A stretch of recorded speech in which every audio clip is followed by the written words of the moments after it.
Medicine is hard. Training in medicine as a mom of 3 is even more difficult. Witnessing life and death and everything in between is part of our lives. On calls, weekends, night shifts, keeping the knowledge up to date, maintaining the portfolio, facing exams, it is not easy. If you are new here, I am a GP trainee in the UK and a mum of 3 boys and also an expat. Today's vlog is mainly about the challenges I face every day and how I cope. Often the challenges and coping strategies are not talked out loud in the place I came from. Therefore, I have seen many working mums living a life full of stress and not even acknowledge that. This is one reason I thought to do this vlog and genuinely hope this message reaches you. One of the biggest lessons I learned in life is that same as any other skills, coping skills needs to be practiced and you need to consciously make an effort towards it. Coping does not mean keep going despite what life throws at you. Coping could be physically changing things to make our life easier. Or coping can sometimes be that emotional preparation or being emotionally strong no matter what you are facing in your life. However, for me, avoidance is another coping strategy. So what are the actual physical changes I have done?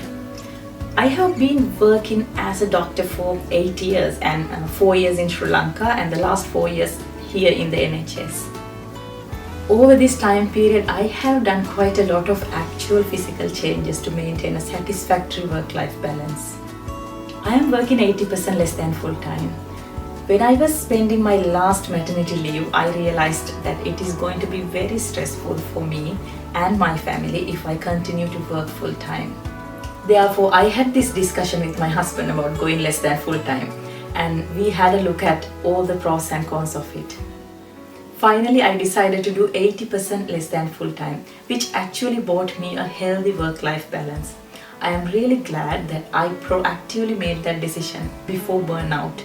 Next thing I learned over time was setting boundaries at workplace. I know I was not so good at it initially and still find this challenging at times.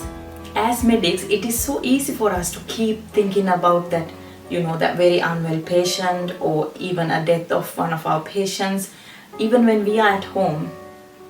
I have also realized that if I am spending time with my kids, I have to be 100% available. I cannot afford to be thinking about my work or my exams or even chores I have to do when I am playing with them. That just makes me so stressful and I am not doing any justice to them as well. So I often try to complete my work on time and come home as a complete different person. That switch from work to home is extremely important to me.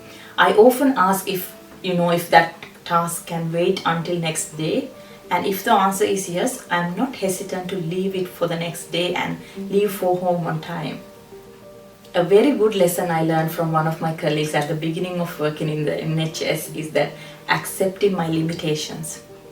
One day I came to work and opened my task list. I had to review 30 patients. In that unit I worked, one person would hardly get away finishing 12 patients a day, and this task seemed impossible. I was ready to work hard and maybe even to stay after work to complete my task because that is the kind of work culture I came from. This colleague reached out to me and told, "Look, I know you are stressed, but if it is something you cannot do, no matter what, you have to accept that you cannot do it. And despite that, if you are still trying hard and see all these patients, you might even put these patients at risk." Yes, I realized at that moment that it is not about how much stress I can handle. No one is testing me. It is about knowing my limits and patient safety.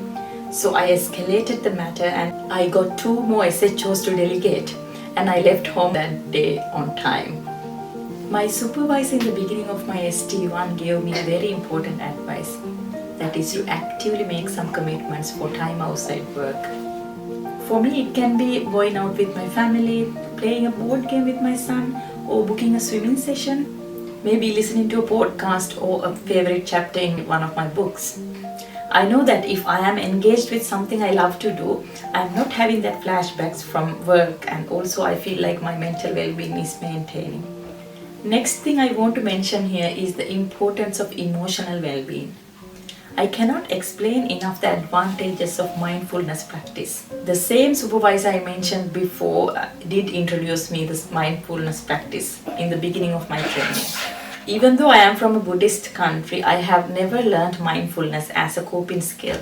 Most of the time it is misinterpreted as, meditation. I mean, the kind of meditation we do sitting quietly. But for me, it is much more different than that. Mindfulness is being 100% present in the situation. Sometimes it can be having a shower, feeling the warmth of the water and enjoying the moment to the fullest, or can be having my morning coffee with my husband, appreciating his presence and his emotions, feeling the aroma of the coffee, etc. Remember, I mentioned before, when I am playing with my boys, I am 100% present in the situation and pay attention to them. Believe me, this practice gives us an entire different meaning to our lives, and I simply enjoy every bit of life at present without waiting for that unseen destination to be happy. One more challenge I face as a doctor mom is to keep my knowledge up to date. I remember one of my colleagues telling me that after childbirth, we ladies lose our memory power. I know we were just making fun, but I do not disagree with her, to be honest. I often do not have time to sit down and study as I used to do back in the day. So I have adopted few practical alternatives and found these very useful as well. Every day on my way to work, I listen to a podcast. There are few podcasts I like RCGP e-learning podcast, GP Online Talking General Practice podcast. And because I am working in psychiatry at the moment, these days I also listen to psychiatry and psychotherapy podcast. While at work, if I get time, I do some e-learning. I use the website e-learning for healthcare. If you are working in the NHS, this is an extremely rich e-learning resource. For us, the subscription is free. If you are interested, you can ask your education center in the hospital about the subscription.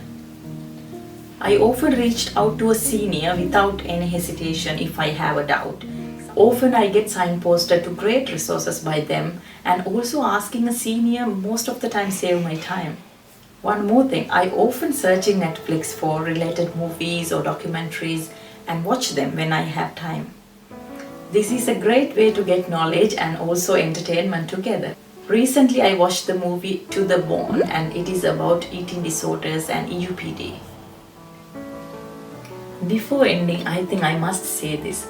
If you are struggling and not coping, please know that there is enough help around you. Reach out and talk about it. You are not alone. We all go through difficult times. Talk to your friend, your partner, or your supervisor. Even if you think you need a counselor, do not hesitate to go for it. I hope this video has given you some insight on coping skills. I hope to see you soon in another video. Thank you so much for watching.